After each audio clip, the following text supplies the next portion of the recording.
Hay lugares en este mundo donde el tiempo parece detenerse, donde las sombras tienen sus propios secretos y donde el eco de lo imposible resuena en los vientos. Esta es la historia de Ethan, un joven atrapado en los misterios de un faro olvidado por el tiempo y por la cordura.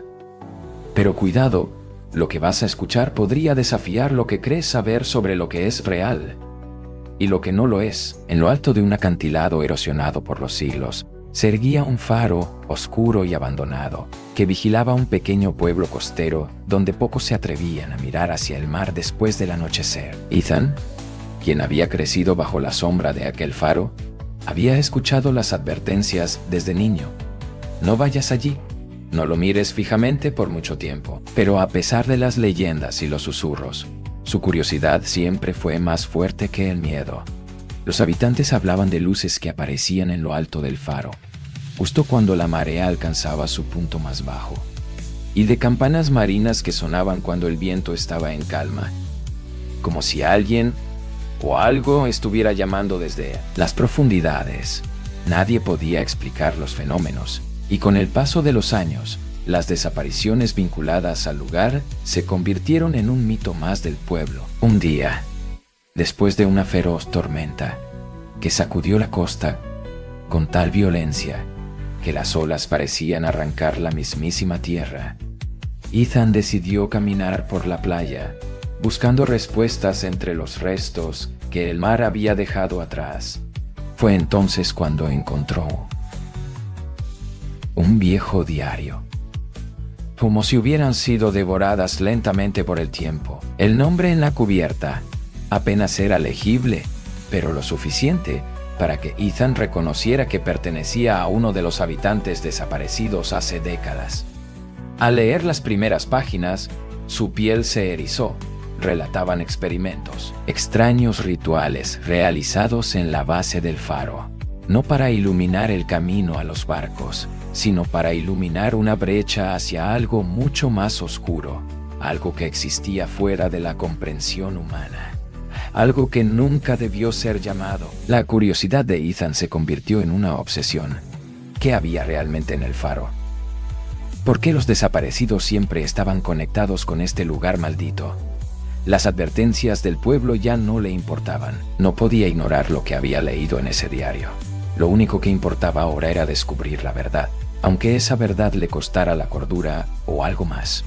El faro, visto de cerca, era aún más imponente de lo que Ethan había imaginado. Su estructura, agrietada y devorada por el salitre, parecía que en cualquier momento podría desplomarse.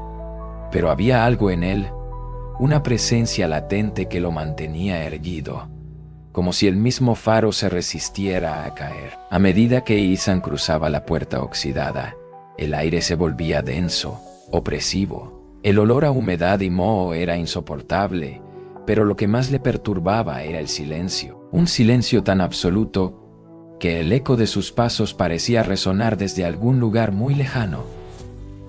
Dentro del faro, las paredes estaban cubiertas de símbolos extraños, grabados con manos temblorosas. Eran símbolos antiguos, irreconocibles, y cada vez que su mirada pasaba por ellos, sentía un leve mareo, como si su mente estuviera siendo arrastrada a un abismo invisible. Las luces empezaron a parpadear débilmente, sin fuente aparente, y luego, las campanas que resonaban en la distancia, aunque no había viento ni barco cercano. Ethan supo entonces que no estaba solo.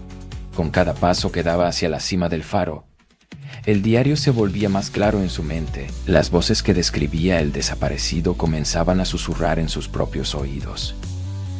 Ethan, Ethan. ¿Era posible que alguien o algo lo estuviera esperando? ¿Era posible que su vida, su obsesión por el faro, no fuera más que una pieza en un plan más grande? Un plan que había comenzado mucho antes de que él naciera. Cada paso hacia la cima le hacía cuestionar su propia realidad. ¿Realmente estaba en el faro? ¿O todo esto no era más que una alucinación provocada por los misterios que rodeaban el lugar? Ethan sentía como si el faro lo devorara, no con dientes, sino con sombras, con pensamientos que no eran suyos, con recuerdos que nunca había vivido. Pero tenía que seguir. Cuando finalmente alcanzó la sala superior, la linterna del faro, la verdad le golpeó como una ola furiosa. No había luz, no había mecanismos, solo una oscuridad profunda y la sensación opresiva de que algo más le estaba observando desde esa negrura. Y entonces lo comprendió. No había estado investigando nada. No había venido a descubrir secretos. Él era el secreto. Ethan cayó de rodillas cuando la verdad lo aplastó.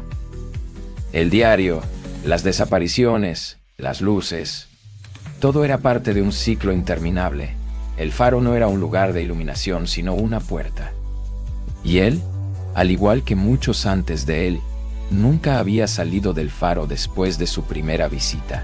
Años atrás, todo lo que había experimentado desde entonces había sido una proyección, una trampa creada por las fuerzas que habitaban en el faro para mantenerlo prisionero. Él no era el investigador. Él era el experimento. Él era el experimento. La última víctima de un ciclo que nunca acabaría. El faro sigue allí, en lo alto del acantilado. Y si alguna vez te encuentras caminando por esa costa y escuchas las campanas marinas en medio del silencio, no mires hacia la luz, porque puede que, al igual que Ethan, descubras que algunas puertas nunca debieron ser abiertas, y una vez que cruzas, nunca podrás volver. Gracias por escuchar esta historia. Si te ha tocado el alma, suscríbete a esta guarida. Y vuelve pronto, porque aquí, las historias no solo se cuentan, se sienten. Gracias por escuchar la historia. Recuerda suscribirte, darle me gusta y activar las notificaciones. Te invito a escuchar el próximo relato.